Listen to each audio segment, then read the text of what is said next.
I'm Maki.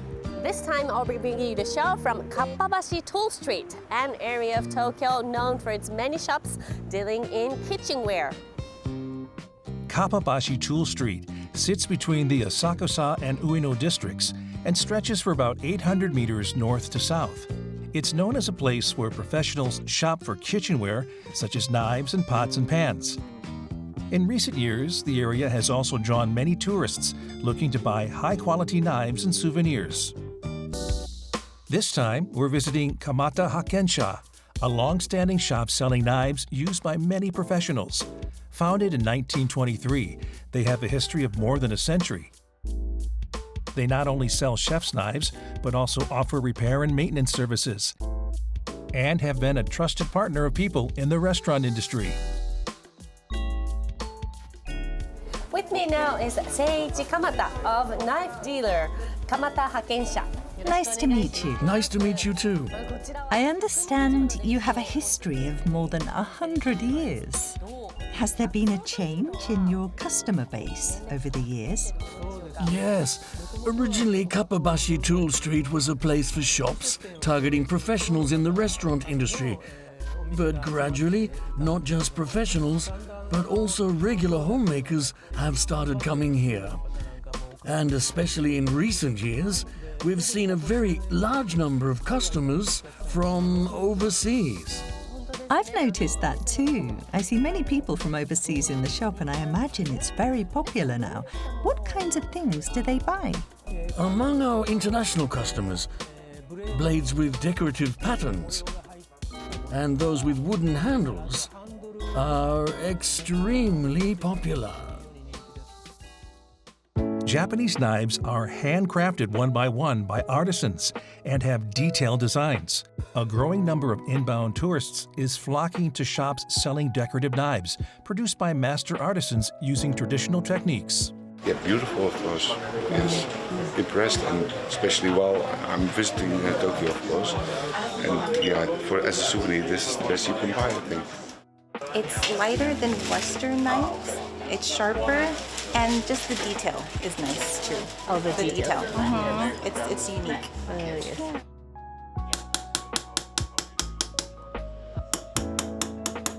At this shop, name engraving on knives is one of their most popular services. A space further inside is lined with unique knives used by professionals. These must be what you call Japanese knives. What's the difference with Western knives? Western knives are basically made with a single steel piece, which is grinded on both sides to produce the edge, what you could call a double-edged blade. Japanese knives, on the other hand, have metal on the backside that's been tempered using a process called quenching, while the front side has soft metal. These two pieces are combined with a very sharp angle shaped on one side, while the back side is mostly flat. Technically speaking, the middle section is slightly dented. Those are the main characteristics of Japanese knives. The shapes are also completely different. Yes, it depends on what it's used for. Thin and long knives like these are used to slice sashimi, and the one I showed you is for carving fish into 3 sections. Interesting. Different knives for different things. It depends on how it's used. At this shop, customers can see how the knives are sharpened and repaired. This is our work booth. Professionals bring over knives that they've been using for many years and have become too worn to get them repaired. Sharpening them so that they're good as new requires specialized tools like these that are used by manufacturers. We also hold knife sharpening classes regularly for the general public. So if you participate in them, you'll definitely be able to sharpen your knives well. I want to try. Please. Maki tries out a blade sharpening class for beginners. Participants are taught the basics of knives and grindstones, with professionals instructing them how to actually sharpen knives. First, I want you to make this be able to cut. Okay, And to understand how bad it cuts, we're going to check the sharpness. okay. We've dulled the edge to make it like the one that's been used in the home for 3 or 4 months and won't cut well anymore. You're right, it doesn't cut at all. And it'll be made to slice right through. It will. This is what's called a Western knife, and it's made with a single steel piece. The blade is grinded on both sides, and an edge is made here so that it cuts. So I'm going to have you grind both sides in the same way.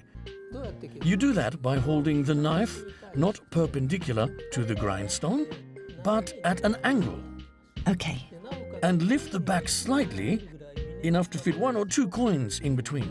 You'll start by grinding it from the base, and you need to rub it back and forth, keeping this angle as much as possible. He says while keeping the hand holding the blade steady, the key is to grind it in big strokes without changing the angle. Maki looks totally focused. I can't keep it straight. Change the place a bit, and this time shift it slightly to grind this part. Okay, And hold it with your left hand, like that. Perfect. And in the same way. 2 types of grindstones are used. The first is a rough grindstone. Then, with a finer one, both sides of the knife are sharpened. And after a while, a change is seen on the knife. This side you grinded is smooth, but the other side gets stuck. Can you see that there's burr? you're right. My finger gets caught on it. The burr is a sign that the edge has been properly grinded. Finally, the metal protrusions called burr are removed, used as a newspaper. Newspaper is made with poor quality paper, so it works as a finisher. It feels like it's removing the burr. It does. Gradually, you won't feel it getting stuck as the burr is removed. You feel it moving smoothly. Then once the burr is completely removed, it's finished. Now, why don't you test how it cuts a bit? Okay, I'm really nervous. What'll I do if it doesn't cut at all? Whoa! It's completely different. It's so different. Do it one more time. One more time? The second time should cut better. Really? Paper is thin, so it's hard to tell.